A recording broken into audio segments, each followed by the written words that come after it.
Hello everyone, myself Dr. Uchita Doshi, Medical Officer at Modern Homeopathy from Vadodara, Gujarat. Today's our topic is heart disease. आज हम heart disease के बारे में जानेंगे। तो first हम ये जानेंगे कि हार्ट हमारी बॉडी में कैसे काम करता है, how it work. So basically the heart is a muscular organ of our body and it is a very important organ of our body. Heart is situated slightly central at the left side of our chest. Then the heart is divided into the right side and the left side. It has a 4 chambers like right atrium, right ventricle, left atrium and left ventricle. तो अब हम ये जानेंगे कि right side and the left side of heart कैसे काम करता है और किस तरीके से हमारी पूरी बॉडी को ब्लड सप्लाई करता है। तो first right side of the heart collect and pump blood to the lungs through the pulmonary arteries. जो right side of the heart होता है वो ब्लड को लंग की तरफ ले जाता है। Then lungs give the oxygen to that blood and breathe out the carbon dioxide and other waste product। जो लंग होता है वो उसी ब्लड को ऑक्सीजन सप्लाई करता है और अदर वेस्ट प्रोडक्ट और कार्बन डाइऑक्साइड को बाहर निकालता है। Then this oxygen rich blood enter into the left side of the heart and through the left side of the heart this oxygen rich blood pumps all over the our body tissues तो the largest artery called aorta. The left side of the heart होता है वो जो oxygen से भरपूर blood होता है उसको पूरे बॉडी और उसकी टिश्यूज जो होती है उसको सप्लाई करता है। तो इसी तरीके से हार्ट हमारी पूरी बॉडी को ब्लड सप्लाई करता है। देन द हार्ट है 4 valves, mitral valve, tricuspid valve, aortic valve and pulmonary valve. ये जो वाल्व्स होते हैं वो ब्लड को पंप करने में और कलेक्ट करने में आपको हेल्प करता है। तो हम अब ये जानेंगे कि हार्ट डिजीज़ क्या है। So there are many types of heart disease. Heart disease के कई तरीके के होते हैं। The first is the coronary artery disease, CAD। It is a disease of blood vessels. Coronary artery में कोई रुकावट आती है या क्लॉट होता है या प्लेक मीन्स फैट डिपोजिशन। वो नलिका में अगर कोई फैट डिपोजिशन होता है या उसकी वॉल थिकनिंग हो जाती है तो जो ब्लड फ्लो जिस गति से होना चाहिए वो नहीं हो पाता है, तो उसे हम हार्ट डिजीज़ कहते हैं। The second is arrhythmias. Arrhythmias means abnormal cardiac rhythm. जो हमारे हार्ट बीट होते हैं वो एबनॉर्मल हो जाते हैं। जब हमारे हार्ट बीट बढ़ जाते हैं तो उसे हम टैकीकार्डिया कहते हैं और कम होते हैं तो उसे हम ब्रेडिकार्डिया कहते हैं। The third is atherosclerosis. Atherosclerosis में जो आर्टरीज होती है वो हार्ड हो जाती है, उसका थिकनिंग होता है, तो उसकी वजह से भी ब्लड फ्लो ठीक से नहीं हो पाता है। The fourth is heart infection. Heart में भी बैक्टीरियल और वायरल और समटाइम पैरासिटिक इन्फेक्शन होता है। Then heart valve disease. मैंने आपको पहले ही बताया कि हार्ट में 4 टाइप्स के वाल्व्स होते हैं। अगर उसके फंक्शन में या उसके कोई स्ट्रक्चर में प्रॉब्लम होता है तो उसकी वजह से भी हार्ट डिजीज़ हो सकता है, तो ये भी एक हार्ट डिजीज़ का टाइप है। Then the congenital heart disease. Congenital heart disease हम उसे बोलेंगे जिसको बाय बॉर्न जन्म से ही हार्ट में कोई डिफेक्ट है, तो उसे हम कंजेनाइटल हार्ट डिजीज़ बोलेंगे। तो ये सारे टाइप्स थे हार्ट डिजीज़ के। अब हम जानेंगे कि हार्ट डिजीज़ की कॉज क्या है, कौन से कारणों से हार्ट डिजीज़ हो सकता है।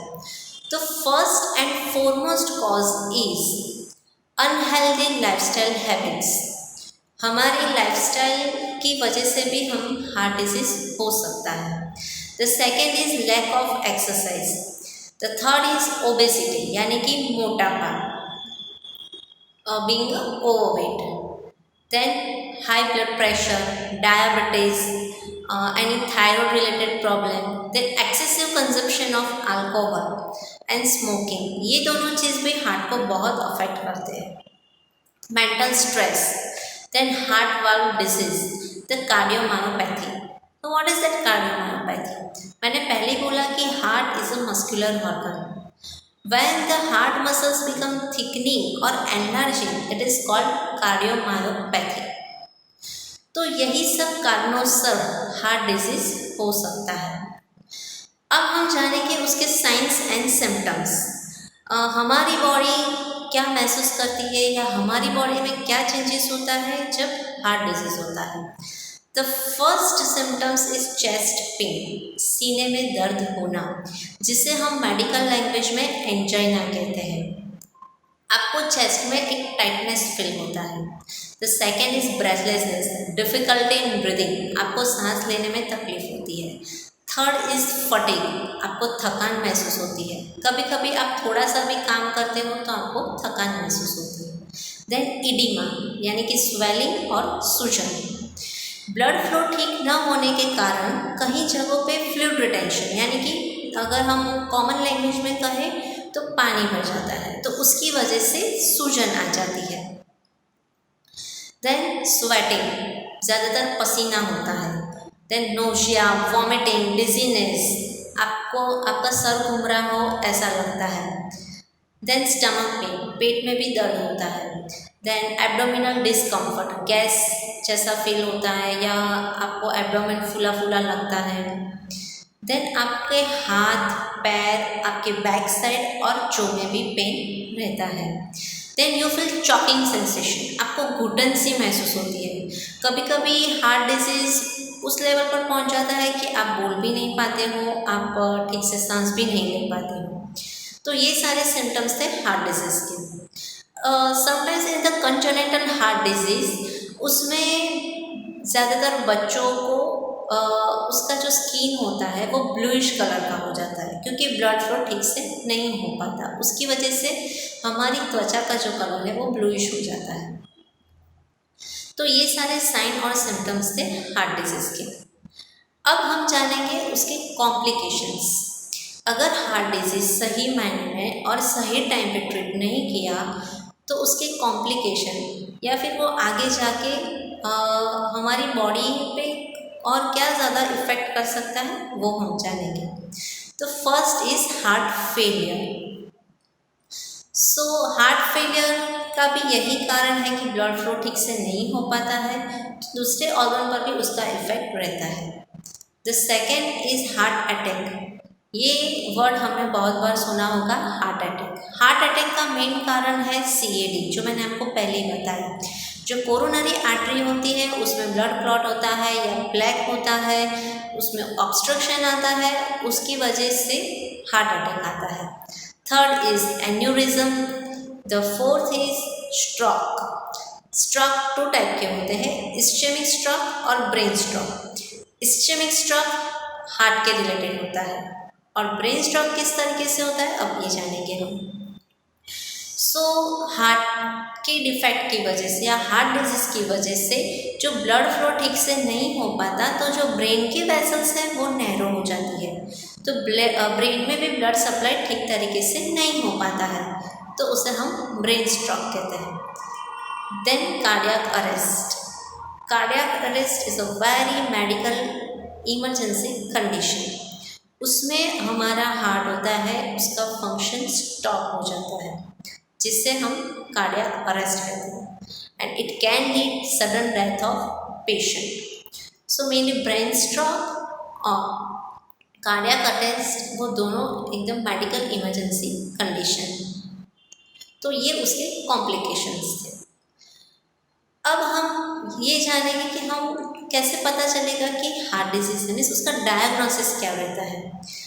तो अगर आप डॉक्टर के पास जाते हो तो वो फिज़िकल एग्जामिन के द्वारा भी बता सकता है कि you are suffering from heart disease.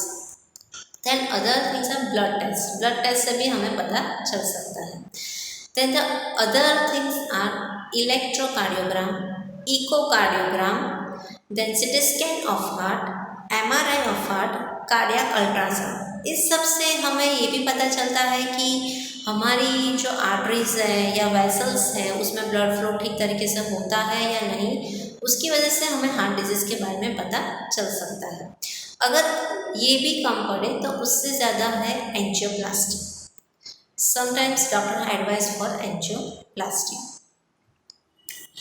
तो ये सारे उसके डायग्नोसिस थे। अब हम जानेंगे कि हम हार्ट डिजीज़ प्रिवेंट कैसे कर सकते हैं, उसका प्रिवेंशन क्या है, हमें क्या परहेज करना चाहिए कि हम हार्ट डिजीज़ से बच सकते हैं। तो first is eat balance healthy diet. आपको एक अच्छा बैलेंस न्यूट्रिशियस डाइट खाना है, टाइम पे खाना खाना है, रेगुलर आपका वही टाइम मेंटेन होना चाहिए। आपको ज़्यादा तला हुआ या फैटी फूड और जंक फूड आपको बिल्कुल अवॉइड करना है। Then the second thing is maintain your body weight. आपको अपना बॉडी वेट मेंटेन करना है।